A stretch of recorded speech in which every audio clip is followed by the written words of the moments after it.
Salut à tous, aujourd'hui on va aller visiter le marché aux poissons de Tsukuji. C'est pas forcément une attraction très populaire à Tokyo, surtout comparé à la Tokyo Skytree ou au Palais Impérial par exemple. Mais c'est quand même le plus grand marché aux poissons du monde, et c'est une occasion à ne pas manquer pour découvrir d'où viennent les sushis qui finissent dans votre assiette.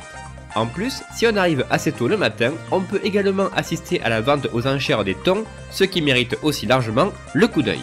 Alors par contre, avant d'y aller, il y a 2 ou 3 trucs importants à savoir. D'abord, le marché n'est pas ouvert tous les jours et il n'est pas accessible au public avant 10 h du mat. Quant à la vente aux enchères, elle se déroule entre 5 h et 6 h du matin et le nombre de visiteurs est limité à 120 maximum. Alors pour espérer y assister, il faut prévoir d'arriver entre 3 et 4 h du matin, dernier délai, donc c'est vraiment pour les plus courageux qui n'ont pas peur de se lever très tôt ou de faire nuit blanche. Honnêtement, Tokyo c'est une des villes les plus sûres du monde et même en pleine nuit on se sent complètement en sécurité. Bon après ça dépend des quartiers bien sûr, mais je me suis dit que ce serait dommage de ne pas en profiter pour découvrir la ville quand la circulation est beaucoup plus calme.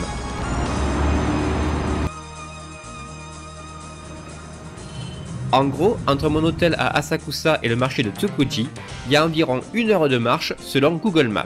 Donc si je pars vers 1 h du matin, j'arriverai largement à temps pour l'ouverture. Bon, ça c'est la théorie, parce qu'en pratique, Google Maps il fait parfois un peu ce qu'il veut. Alors, il est 2 h 30 du matin, ça fait plus d'1 heure que je marche.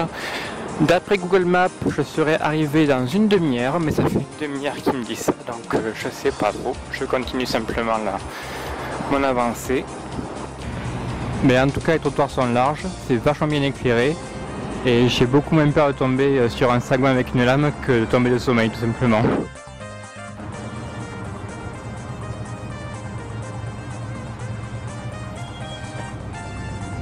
Alors il est presque 3 h du mat maintenant, mais la bonne nouvelle, c'est que je suis plus très loin.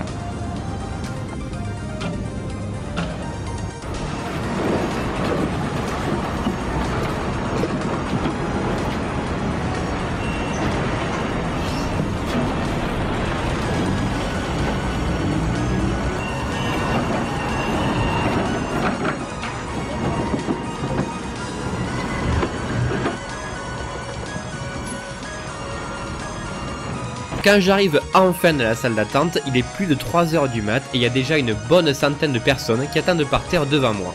La plupart des gens sont venus en groupe ou avec un guide et à mon avis, je suis le seul qui soit venu à pied d'aussi loin. Mais en même temps, des types un peu fêlés comme moi qui marchent pendant des plombes en pleine nuit dans une ville qu'ils connaissent même pas pour aller admirer des thons surgelés à 5 h du mat, ça court pas les rues, et c'est le cas de le dire. Donc quand j'arrive, on me passe un gilet bleu et on me fait asseoir avec les autres personnes habillées de la même couleur. Il y a les jaunes, ceux qui sont arrivés en premier, et les bleus. Et c'est important qu'on soit séparés par couleur parce que la vente aux enchères ne peut accueillir qu'un seul groupe de 60 personnes à la fois. Parce que si on était plus de 100 touristes à débarquer en même temps, ça deviendrait vite le boxon.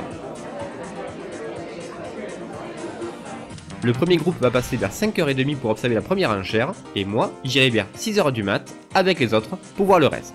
Normalement, une fois qu'on a reçu notre gilet et qu'on est casé, il n'y a plus rien à faire à part dormir les uns contre les autres, serrés comme des sardines. Mais bon, pour un marché aux poissons, c'est plutôt normal, non? Sauf que cette fois apparemment, j'ai eu du bol parce qu'un des guides qui accompagnait un couple de touristes a demandé à un de ses amis qui s'occupe de la vente aux enchères de venir nous parler de son travail. Son anglais était un peu approximatif, mais il était super enthousiaste et il a même balancé quelques blagues de temps en temps, histoire de réchauffer l'atmosphère. Et à 4 h du mat, quand on est assis sur le sol gelé, c'est plutôt bienvenu. Voilà les meilleurs moments de son intervention que j'ai traduit pour vous. And I have been working here 20 years. Trust me. The tuna auction starts at 5:30. I'm going to the auction after this at 5 to assess each tuna before starting auction. About 1,000 tuna lined up at the auction hall, refrigerated fresh and frozen tuna to go. They are separated into 2 groups at the auction hall. The color is better, moderately fatty, and has a bright red color is desirable. Then I write the numbers for my assessing and I decide what to produce and at what price I will buy. Then it's at 5:30. A bell rings to announce the start of the auction, and immediately the shouts of the auctioneer fill the air. You're willing to pay per kilogram, 1 kilogram, 1,000, 2,000, 3,000, 4,000, 5,000, 6, 7, 8, 9, and 1,500, 2,500, 3,500, 45, 55, 65, 75, 85, 95, etc. As soon as highest bid is determined, and then the auctioneer moves on to the next fish. The whole process is over in just a few seconds. That's faster than computer. Because if we don't work fast, the fish will spoil. We have to work quickly. My expertise is just tuna, and squid, octopus, eel, salmon, shellfish, etc. There are several hundred such wholesalers lying their trade on a day-to-day basis, selling their produce onto the supermarkets, food shops, and other retailers who are supplying it directly to upscale restaurants. Although the signature very strongly mainly found on the upper section of the belly. The chutoro, which is medium fatty part, is irregular from the middle and the lower part of the belly. And all much of red flesh can be found on the spinal side. With regards to price, so it was very easy explanation about my job. Let me know if you have any questions about the tuna fish market, anything about tuna fish market. I'm happy to take any questions you may have. Okay, go ahead. What sort of training do you have to go through to become one of the tuna inspectors? Years ago, because I thought tuna traders are so cool, like me. Don't you think? And I joined the company. It's not family business, but they feel like family. But actually, my job is quite demanding, long day and always busy, and strict consumers. But I never once become frustrated or with my work or wanting to take a break. I'm truly very happy that I became a tuna trader. Even after working here 20 years, I don't believe I've mastered tuna yet. Every day while working, I'm constantly thinking there is much more to do. Fishing boats have big freezers. Fishermen catch tuna, then gut first, then preserve them in the freezer immediately. It's minus 60 degrees Celsius. The freezer with a capacity of 320 tons, which is about from 3,000 tuna to 4,000 tuna. It's a capacity of one boat. But as you know, fishing wild tuna is restricted in the world. Fishermen can't catch as much tuna as they want. So the long distance fishing boats can go back to Japan when the freezer was full. It needs about 1 year. So the frozen tuna are hot about 1 year ago. But freshness is not a problem because it's minus 60 degrees Celsius. It's super frozen. It will be fresh for 2 years in minus 60 degrees Celsius. But local fishing boats don't have freezers, just ice. Around the coast of Japan don't have freezers. Fishermen catch tuna, then pack them in ice immediately as well. The fresh tuna are caught about a few days ago. But all seafoods alter subtly in flavors with the changing of the seasons.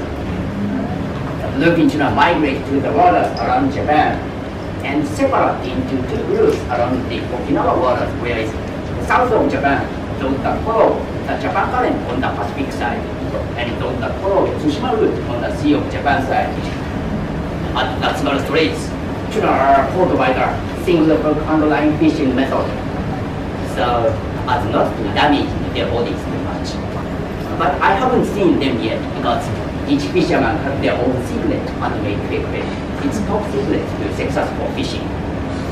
But I think they are similar to squid. Tuna lifestyle remains a mystery, but we know tuna like squid. But squid don't like tuna. And tuna don't like Japanese, definitely. Fishermen hate to see competing with one another to catch tuna. However, when a really big one is hooked, it's almost impossible for one fisherman to hold it in alone. So it's a customary for other fishermen to go over and help out. The gallant fighting spirit of both fish tuna is attractive. Deep scarlet flesh, nutty aroma, and intense flavor make it emblematic of sushi. I love you. Après ce petit interlude de ma foi fort intéressant, j'ai encore dû poireauter jusqu'à 6 h du mat avant qu'on nous fasse enfin sortir.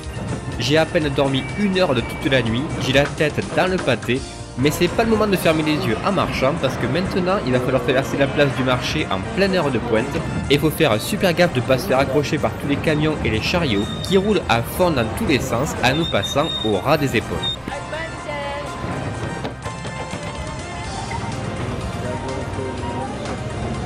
Allez, on va s'arrêter là pour cette fois.